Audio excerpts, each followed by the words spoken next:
Pernah nggak teman-teman, lagi santai di malam hari, iseng buka media sosial, lalu tiba-tiba perasaan jadi nggak enak? Muncul postingan teman liburan di Eropa. Teman lain pamer mobil baru. Tiba-tiba, kamar yang nyaman terasa sempit dan muncul pikiran di kepala kita. Kenapa hidupku begini-begini saja ya? Tenang, teman-teman tidak sendirian. Perasaan itu punya nama, FOMO finansial.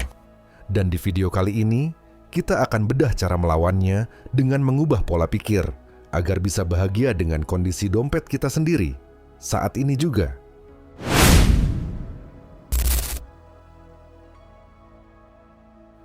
Jadi, apa sebenarnya FOMO finansial ini?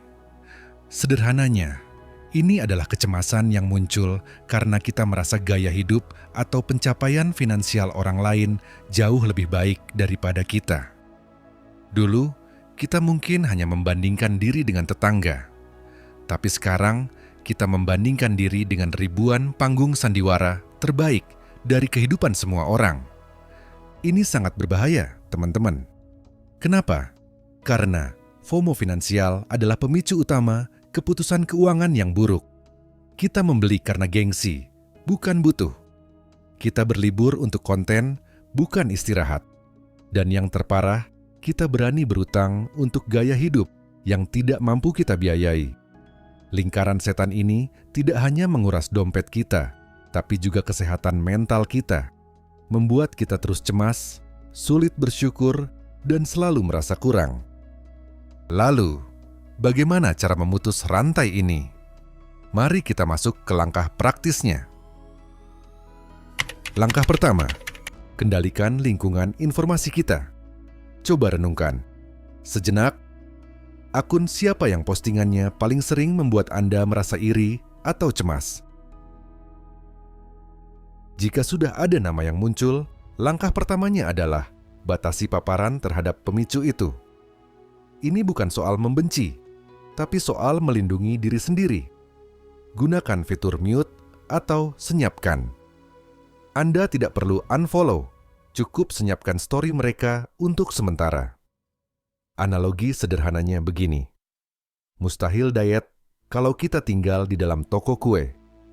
Kendalikan apa yang masuk ke mata dan pikiran kita. Langkah kedua, ganti metrik sukses. Selama ini, kita memakai metrik orang lain. Mulai sekarang, satu-satunya metrik yang penting adalah progres pribadi kita sendiri. Apakah bulan ini tabungan saya bertambah Rp100.000? Itu kemenangan. Apakah utang paylater saya berkurang? Itu kemenangan.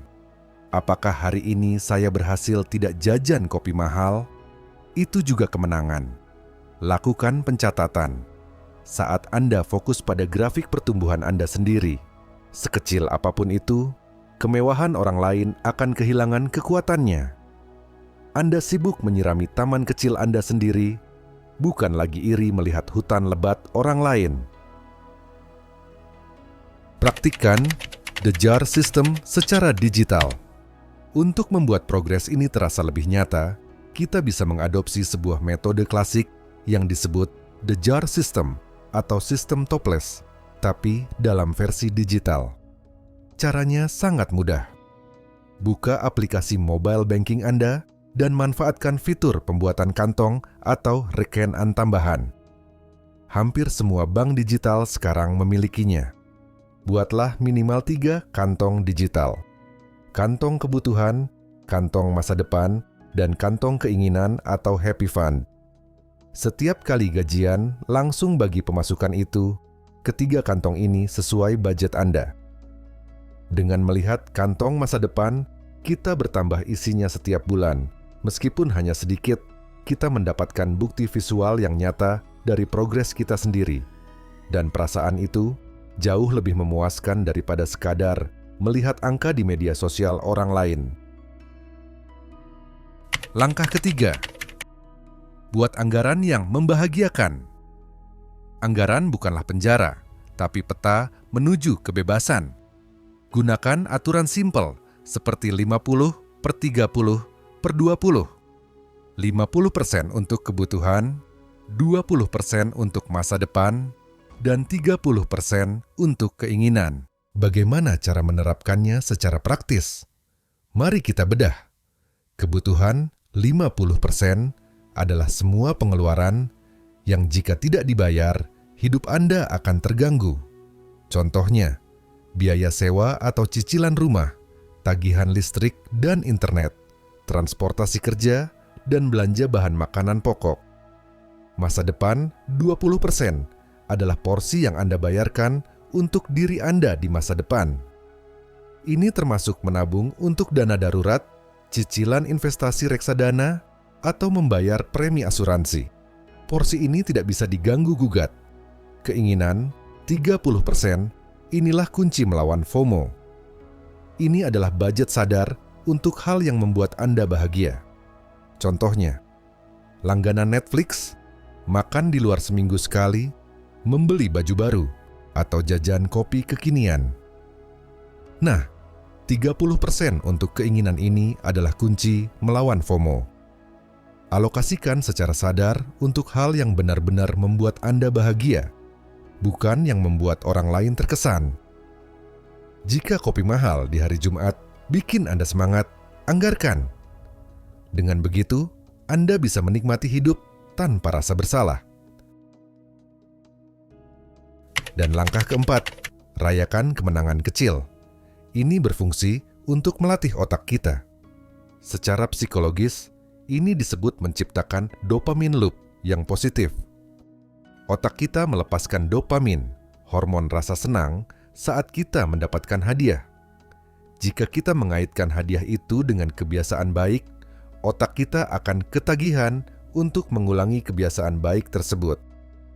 Saat target tabungan tercapai, berikan diri Anda hadiah kecil yang sudah dianggarkan. Mungkin es krim favorit seharga Rp15.000, atau menyewa film yang sudah lama ingin ditonton. Hadiahnya tidak harus mahal, yang penting adalah ritual perayaannya. Ini menciptakan siklus positif.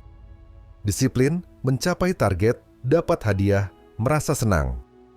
Ulangi terus, dan kebiasaan finansial yang baik akan terbentuk otomatis. Jadi teman-teman, melawan FOMO finansial bukanlah perlombaan untuk menjadi lebih kaya dari orang lain. Ini adalah perjalanan ke dalam diri untuk menemukan apa yang benar-benar penting bagi kita, yaitu dengan membatasi racun informasi, fokus pada pertumbuhan diri sendiri, merancang kebahagiaan sesuai anggaran, dan merayakan setiap langkah kecil di sepanjang perjalanan. Kekayaan yang sesungguhnya bukanlah saldo di rekening yang bisa dipamerkan, tapi ketenangan pikiran saat melihat masa depan yang sudah kita siapkan dengan baik. Saya ingin mendengar dari teman-teman. Apa kemenangan kecil finansial yang berhasil Anda rayakan minggu ini? Ceritakan di kolom komentar ya. Mari kita saling menyemangati. Terima kasih sudah menonton.